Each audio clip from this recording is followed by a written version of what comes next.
Tout le monde voit ce qu'il y a dans la poubelle? Oui.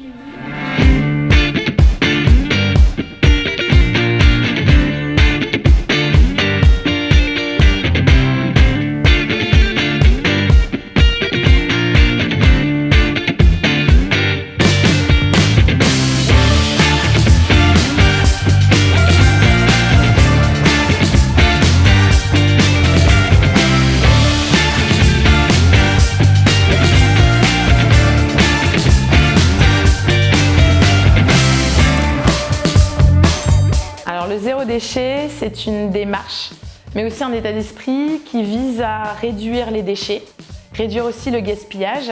Donc pour ça, on est dans plein de domaines. On peut être dans le domaine de l'alimentation, le domaine de l'habillement, de la décoration, et ça peut aussi toucher l'école. Avec les élèves, on va sortir et ramasser tous les déchets qui sont autour de l'école, dans le lieu où l'on vit tout le temps. C'est-à-dire le parc qui est à côté de l'école, dans lequel ils vont jouer après la classe, les trottoirs sur lesquels ils attendent le matin.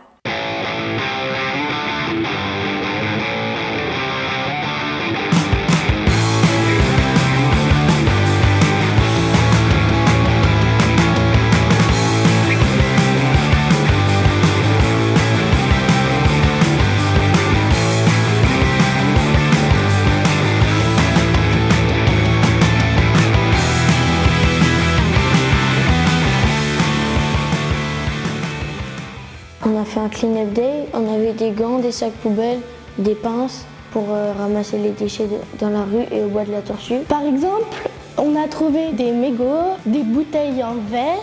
On était tous ensemble, on ramassait ensemble et on se disait qu'on faisait un acte bien pour la planète. Quand on est revenu, on a pesé tout ce qu'on a eu. On a eu 119 kilos et après on a trié.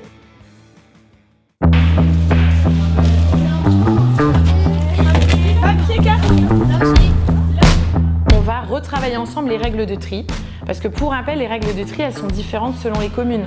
Donc on va vraiment travailler sur ce qui se fait chez nous. Du coup, c'est quelque chose qu'ils pourront transférer à la maison.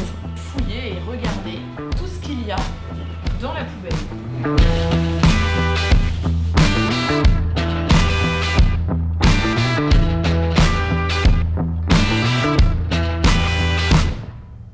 L'autopsie de la poubelle de classe, eh bien, on va tout simplement vider la poubelle avec tout ce qu'on a dedans. Alors nous, par exemple, c'était une poubelle d'une semaine. On va commencer par observer les déchets et les nommer. Essayer aussi de nommer les matériaux. Ensuite, on va se poser la question, est-ce que parmi ces déchets, certains auraient pu être évités, soit complètement évités, soit évités parce que remplacés.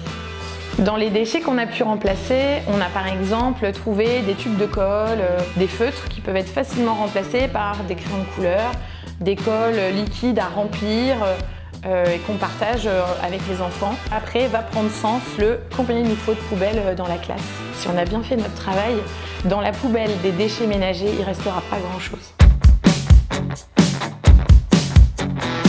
On essaye de réduire au max les déchets. Et du coup, on est passé d'une grande poubelle comme ça à une petite poubelle en triant ce que normalement on ne devrait pas avoir et ce qu'on devrait avoir. Une fois qu'on a trié, c'est pas assez suffisant parce que il faudrait qu'il y ait beaucoup moins de déchets que tout ce qu'on a trié. Au lieu de toujours les incinérer, toujours les enterrer, on pourrait penser à en faire moins, en consommer moins.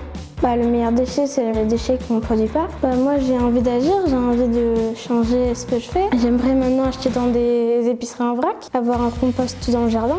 Si toutes les écoles feraient ça, ce serait beaucoup mieux pour la planète et on vivrait dans un endroit plus sain, plus joli et plus respectueux de l'environnement.